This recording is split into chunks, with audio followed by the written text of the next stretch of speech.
Assalamualaikum warahmatullahi wabarakatuh. Ini adalah materi untuk pertemuan keempat elektronika daya, yaitu mengenai semikonduktor. Semikonduktor sangat berguna dalam bidang elektronik karena konduktansinya dapat diubah-ubah dengan menyuntikkan materi lain. Biasa juga disebut dengan pendonor elektron. Semikonduktor adalah sebuah bahan dengan konduktivitas listrik yang berada di antara isolator dan konduktor. Semikonduktor disebut juga sebagai bahan setengah penghantar listrik. Dan semikonduktor tidak bisa mengalirkan arus pada suhu rendah, hanya bisa menghantarkan arus pada suhu yang lebih tinggi. Sifatnya yang hanya bisa menghantarkan arus pada suhu yang lebih tinggi ini tergantung pada tata cara perlakuan terhadap bahan semikonduktor tersebut. Suatu semikonduktor bersifat sebagai isolator jika tidak diberi arus listrik dengan cara dan besaran arus tertentu. Namun pada temperatur, arus tertentu, tata cara tertentu, dan persyaratan kerja lainnya, semikonduktor bisa berfungsi sebagai konduktor, misalnya sebagai penguat arus, penguat tegangan, dan penguat daya. Untuk menggunakan suatu semikonduktor supaya bisa berfungsi, harus tahu spesifikasi dan karakter semikonduktor itu. Jika tidak memenuhi syarat operasinya, maka tidak berfungsi, bisa menjadi rusak. Kemudian bahan semikonduktor yang sering digunakan adalah silikon, germanium, dan gallium arsenide.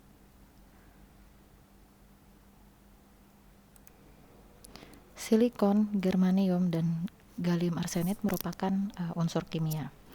Elemen terkecil dari suatu bahan yang masih memiliki sifat-sifat kimia dan fisika yang sama adalah atom. Atom terdiri atas 3 partikel dasar, neutron, proton, dan elektron. Dalam struktur atom, proton dan neutron membentuk inti atom yang bermuatan positif, sedangkan elektron-elektron yang bermuatan negatif mengelilingi inti. Elektron-elektron ini tersusun berlapis-lapis. Nah, struktur atom dengan model Bohr dari bahan semikonduktor paling banyak digunakan adalah silikon dan germanium. Ini adalah tabel periodik. Teman-teman bisa lihat di sini yang udah ditandain. Ini ada silikon dengan nomor atom 14 dan germanium dengan nomor atom 32. Selain itu, ada fosfor dengan nomor atom 15, gallium arsenide dengan nomor atom 31. Nah, kita coba buat konfigurasi elektronnya. Nah, ini contohnya ketika kita ingin membuat silikon menjadi bahan semikonduktor tipe N. Maka bahan silikon tadi kita doping dengan antimoni yang memiliki elektron valensi 5. Kurang lebih gambarnya seperti ini. Nah, masing-masing akan berikatan.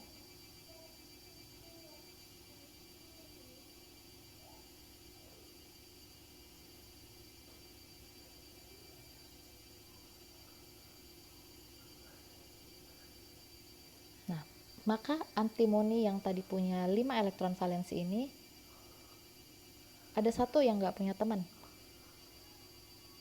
Nah, jadi jangankan semikonduktor ya, ketika dibuat menjadi tipe N akan kelebihan satu dan mencari pasangannya, apalagi kalian. Jadi gak apa-apa kuliah sekalian cari jodoh biar gak kalah sama semikonduktor tipe N. Nah, yang satu ini bakal nyari pasangan ya, masa yang lain berikatan cuma dia yang gak punya pasangan. Nah, makanya kita buat semikonduktor tipe P. Nah, ketika kita ingin membuat semikonduktor tipe P, maka bahan silikon tadi kita doping dengan boron yang punya elektron valensi 3. Artinya ikatan kovalennya itu tidak bisa terpenuhi semua karena ada satu yang kurang. Jadi kalau tadi si silikon ketika didoping antimoni dia akan kelebihan satu elektron valensi, maka ketika didoping sama boron dia akan kekurangan satu elektron valensi. Nah, tadi yang nggak punya pasangan itu yang dari boron dia akan berikatan dengan elektron valensi yang kekurangan tadi dari antimoni, dia akan kemudian mencari pasangan dari si boron. Jadi yang tadi dari SB yang lebih satu ini yang akan membentuk elektron valensi. Nah, inilah nanti yang kaitannya sama tata cara arus tertentu, dimana ketika kita memberikan arus dan menghasilkan tegangan senilai 0,7 volt, inilah nanti yang akan mendorong keberanian si antimoni ini untuk berikatan sama si holnya boron. Nah, setelah itu barulah terjadi arus listrik. Barulah semikonduktor tipe N dapat menghantarkan listrik ke semikonduktor tipe P, selanjutnya ke seluruh rangkaian. Ya, jadi kurang lebih seperti itu. Pada video sebelumnya, jadi elektron yang menempati lapisan terluar disebut sebagai elektron valensi. Nah, atom silikon dan germanium masing-masing punya 4 elektron valensi. Oleh karena itu, baik atom silikon maupun atom germanium disebut juga dengan atom tetravalen atau bervalensi 4. Nah, 4 elektron valensi tersebut terikat dalam struktur kisi-kisi, sehingga setiap elektron valensi akan membentuk ikatan kovalen dengan elektron valensi dari atom-atom yang bersebelahan. Struktur kisi-kisi kristal silikon murni dapat digambarkan secara 2 dimensi. Nah, ini tadi yang sudah Ibu jelaskan pada video sebelumnya ya. Jadi silikon ini mempunyai 4 elektron valensi yang nanti akan membentuk ikatan kovalen. Nah, meskipun terikat dengan kuat dalam struktur kristal, namun bisa saja elektron valensi tersebut keluar dari ikatan kovalen menuju daerah konduksi apabila diberikan energi yang panas. Nah, bila energi panas tersebut cukup kuat untuk memisahkan elektron dari ikatan kovalen, maka elektron tersebut menjadi bebas atau disebut dengan elektron bebas. Nah, pada suhu ruang terdapat kurang lebih 1,5 10⁻10 elektron bebas di dalam 1 cm kubik bahan silikon murni, atau disebut juga dengan intrinsik, dan 2,5 kali 10⁻13 elektron bebas pada germanium. Semakin besar energi panas yang diberikan, semakin banyak jumlah elektron bebas yang keluar dari ikatan kovalen. Dengan kata lain, konduktivitas bahan akan meningkat.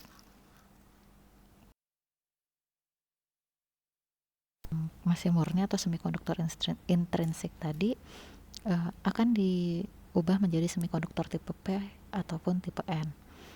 Nah, bahan semikonduktor tadi bisa menjadi tipe P ataupun tipe N ketika didoping dengan bahan bervalensi lain. Nah, maka bahan semikonduktor tadi berubah menjadi semikonduktor ekstrinsik atau sudah tidak murni lagi karena sudah didoping dengan bahan bervalensi lain. Nah, pada bahan semikonduktor intrinsik, jumlah elektron bebas dan holnya adalah sama. Konduktivitas semikonduktor intrinsik sangat rendah karena terbatasnya jumlah pembawa muatan yakni hol maupun elektron bebas tersebut. Jika bahan silikon didoping dengan bahan ketidakmurnian bervalensi 5 atau disebut juga dengan pentavalen, maka diperoleh semikonduktor tipe N. Bahan dopan yang bervalensi 5 ini misalnya antimoni, arsenik, dan fosfor. Struktur kisi-kisi kristal bahan silikon tipe N dapat dilihat pada gambar berikut.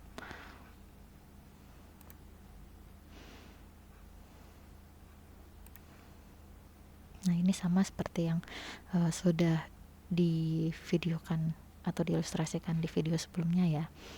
Ini adalah atom antimoninya, memiliki elektron valensi kelima yang bebas mencari elektron lain untuk membentuk ikatan kovalen.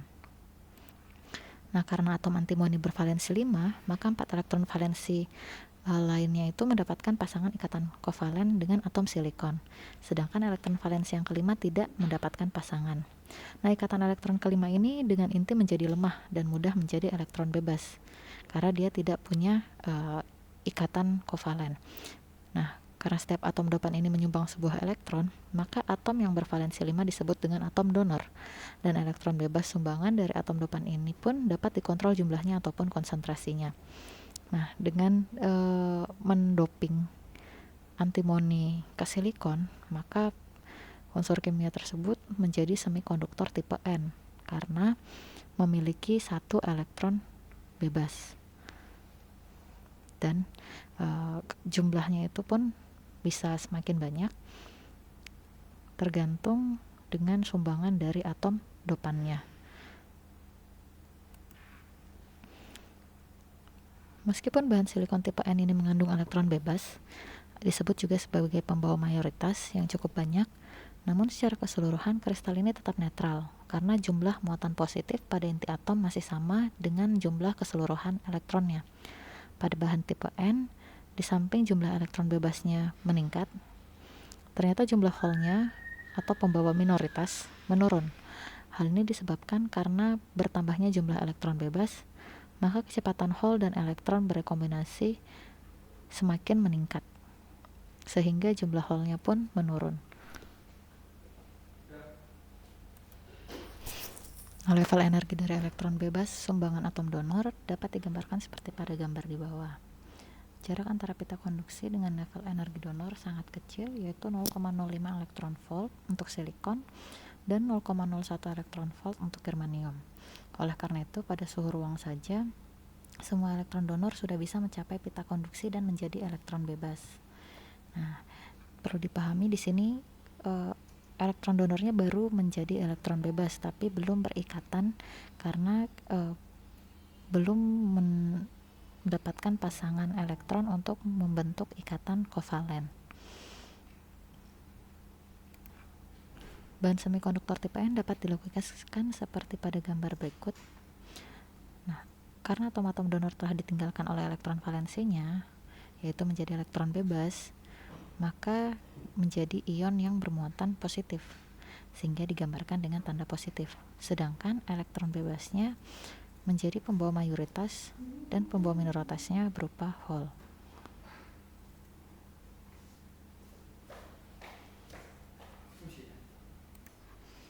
Nah, selanjutnya, jika semikonduktor tipe N tadi kita doping dengan bahan bervalensi 5, maka untuk semikonduktor tipe P kita doping dengan bahan impuritas bervalensi 3. Nah, bahan dopan yang bervalensi 3 antara lain boron, gallium, dan indium. Nanti bisa dicek dari nomor atomnya dan dibuat konfigurasi elektronnya, maka akan menyisakan 3 elektron valensi. Nah, ini adalah gambaran ketika kita ingin membuat semikonduktor tipe P, di mana bahan silikon kita doping dengan boron. Boron ini memiliki 3 elektron valensi. Oleh karena itu, hanya ada 3 ikatan kovalen yang terpenuhi. Nah, sedangkan tempat yang seharusnya membentuk ikatan kovalen keempat menjadi kosong. Nah, di sini ini menjadi hol. Nah, atom bervalensi 3 ini disebut juga sebagai atom akseptor karena atom ini siap untuk menerima elektron.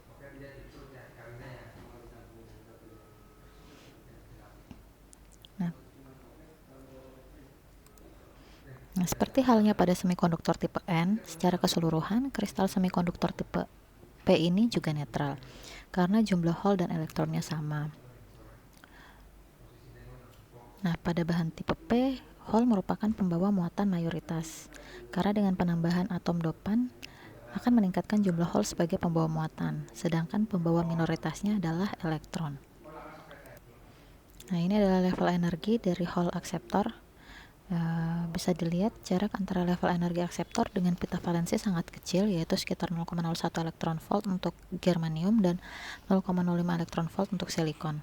Dengan demikian, hanya dibutuhkan energi yang sangat kecil bagi elektron valensi untuk menempati hol di level energi akseptor. Nah, oleh karena itu, pada suhu ruang banyak sekali jumlah hol di pita valensi yang merupakan pembawa muatan. Nah, bahan semikonduktor tipe P dapat dilukiskan seperti pada gambar ini. Karena atom-atom akseptor telah menerima elektron, maka menjadi ion yang bermuatan negatif, sehingga digambarkan dengan tanda negatif. Pembawa mayoritas berupa hol dan pembawa minoritasnya berupa elektron. Nah, semikonduktor tipe P dan semikonduktor tipe N nantilah yang akan membentuk komponen yang kita sebut dengan dioda. Kita lanjut ke materi berikutnya.